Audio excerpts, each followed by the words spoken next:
जय शंभू। कभी आपको रोना नहीं आया? देखिए, आप लोग देखे होंगे कि विषयों के लिए तो मोटी मोटी आंसुओं की मोटी मोटी बूंदें आप देखोगे कि लोगों की आंखों में आ रहे हैं। देख ऐसा दिखेगा ना कि कितने दुखी है विषयों के लिए। ऐसा अगर प्रभु के लिए अगर रोना आ गया होता तो आपको हम क्या बताएं, आपको प्रभु प्राप्त हो गए होते। लेकिन नहीं, हम विषयों के लिए रो देंगे मित्रों, खूब रोएंगे। लेकिन भगवान के लिए कोई रोया है? और जिसने भगवान के लिए रोया है, जो भी रोया है, वो आप देखो उनका मतलब ग्रंथों में नाम आ गया। लेकिन ऐसा ये नहीं सोच सकता है प्राणी कि ऐसा मतलब हम विषयों के ही पीछे चक्कर काट रहे हैं, जन्म जन्मांतर से विषयों के लिए ही दौड़ रहे हैं। और कभी क्या हमारा पेट भरा इससे? नहीं भरा। मृग तृष्णा है। मृग तृष्णा आप समझते हैं ना कि मृग प्यासा होता है, हिरन जब निकलता है और रेत में दूर देखता है तो रेत में ऐसा लगता है कि पानी है, और वहाँ जब पहुँचता है तो पानी नहीं होता है, फिर आगे देखता है वहाँ पानी है। ऐसे विषयों के पीछे ही हम भी भाग रहे हैं।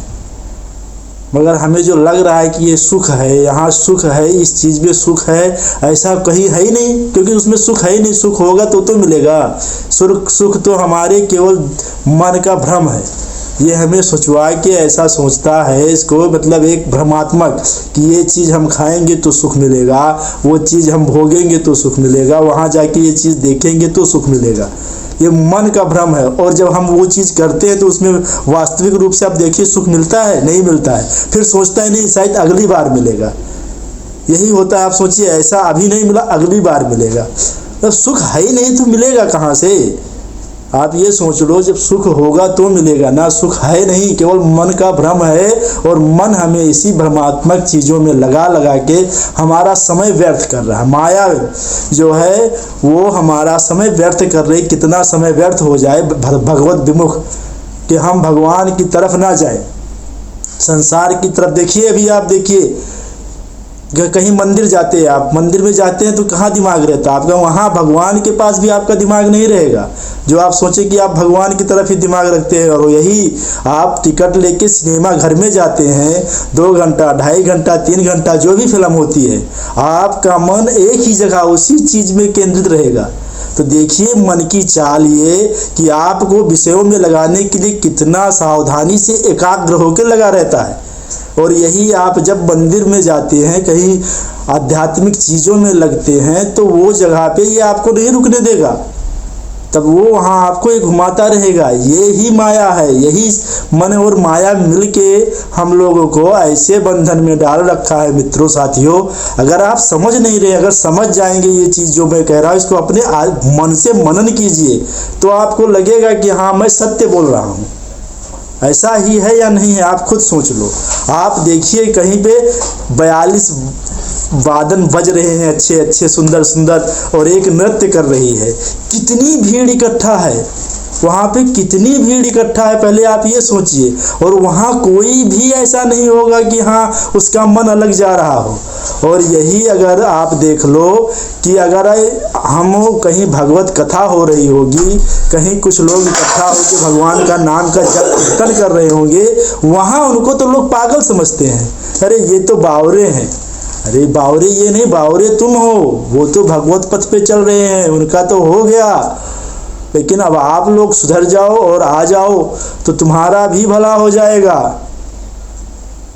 अगर आप अभी मेरी बातों को समझ लेंगे तो अच्छा है, नहीं तो आगे आने वाले समय में दोस्तों साथियों ऐसा कोई बोलने वाला भी नहीं होगा। समझने की तो बात छोड़ दो, ऐसा बोलने वाला भी नहीं होगा, कोई बताने वाला भी नहीं होगा, आप लोगों को कोई समझाने वाला भी नहीं होगा, और ना समझने वाला ही होगा। ये नहीं कि बोलने समझने वाला, जैसे आप अभी आपकी बुद्धि निर्मल है, पावन है, तो थोड़ा बहुत आप इन चीज़ों में देखिए। अब आप देखते देखते रुक गए, ये चीज़ देख रहे हैं, तो इसका मतलब है कि आपकी बुद्धि थोड़ा निर्मल है, जो कि इस जगह पे रुक गई ना, आपको देखने के लिए रुक गई ना, तो इसका मतलब कि आपकी बुद्धि अभी निर्मल पावन है।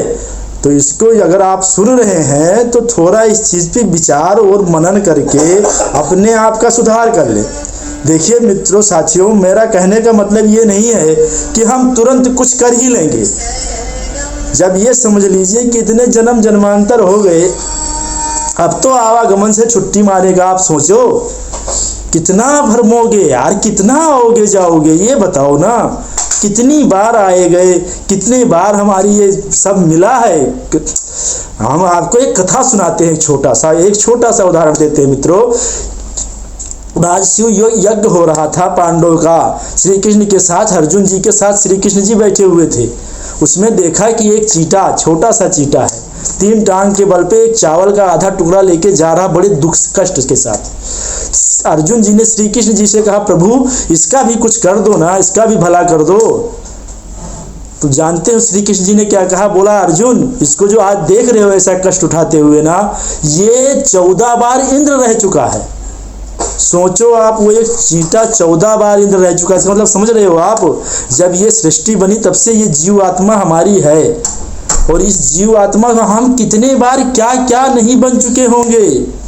जो आज हमारी स्त्री है, हम कभी उसकी स्त्री रहे होंगे। जो हमारा पुत्र है, हम उसके पुत्र रह चुके हैं। जो हमारे माता पिता, हम उसके माता पिता रह चुके। ये सब चल रहा है, सिलसिला ये चल रहा है।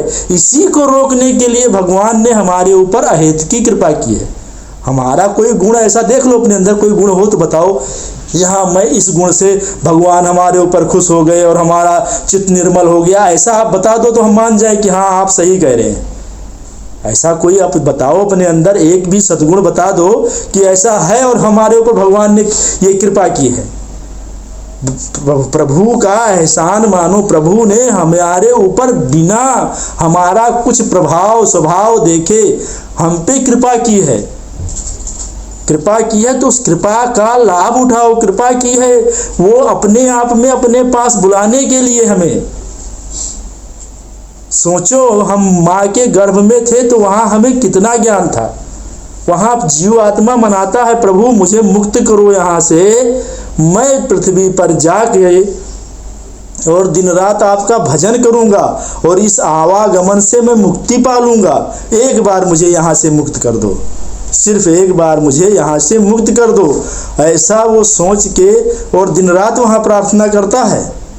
लेकिन माया की देखो, प्रबल माया की ऐसी विडंबना है कि जैसे ही वो पृथ्वी पर गिरा, जैसे भूमि परत भा ढाबर पानी, समझे, आकाश से बूंद चली, कितना निर्मल पानी की बूंदी बरसात की। लेकिन जैसे धरती पर आई और धरती माता के कण उसमें लगे, वो गंदा हो गया। ऐसे भूमि परत भा ढाबर पानी, ऐसे ही ये जीव आत्मा जैसे ही धरती पे आई, तुरंत कहाँ कहाँ कहाँ कहाँ, यानी मैं कहाँ आ गया, कहाँ आ गया, कहाँ आ गया। थोड़ा सा चेतना आपकी बढ़ी तो किसी ने बताया तुम्हारी माँ है, कोई बताया तुम्हारा पापा है, तुम्हारा चाचा है, तुम्हारा काका, तुम्हारा भाई, तुम्हारी बहन। बस इसी में फंस गए, बस चालू हो गई ये मोह माया ममता। भूल गए कि हम कहाँ आए, भूल गए हमें क्या करना था। हमारा सारा ज्ञान धूल धूसित हो गया। जबकि हमारे अंदर कितना ज्ञान है मालूम है? किसी के अंदर का ज्ञान देखना हो तो आप वहाँ जाइए जहाँ कोई मरा हो। कोई भी ऐसी बात नहीं, हर जगह तो ये जीवन मरण धरती है तो चलता ही रहेगा। तो कोई जहाँ मरा हो वहाँ आप जाके देखिए, एक दूसरे को कैसे समझाते हैं लोग, एक दूसरे को कैसे समझाते, अरे ये तो होना था, भगवान की लीला है, ये होता है। मतलब ऐसा नहीं, बहुत बड़ी बड़ी ज्ञान की चीजें बताएंगे वहाँ पे। मगर बोलो उनसे, पूछो कि इस चीज को आप खुद में मनन करते हैं क्या? नहीं, कोई मनन नहीं करता। ज्ञान सबको है, क्योंकि ये जीव आत्मा आज की नहीं है। ये जीव आत्मा जब से धरती बनी है तब से है। इसके अंदर बहुत पुराना ज्ञान छिपा है। इस चीज को आप समझ नहीं पा रहे हैं। ये मत समझिए कि जो आपको दिख रहा है कि कम बुद्धि का, उसके अंदर भी बहुत बुद्धि है, मगर वो अपने आप को भूल चुका है। इस माया में फंसकर सब अपने आप को भूले हैं। बस एक बंधन है। बंधन क्या? बंधन का एक छोटा सा चैप्टर बताता हूँ बंधन का भी आपको।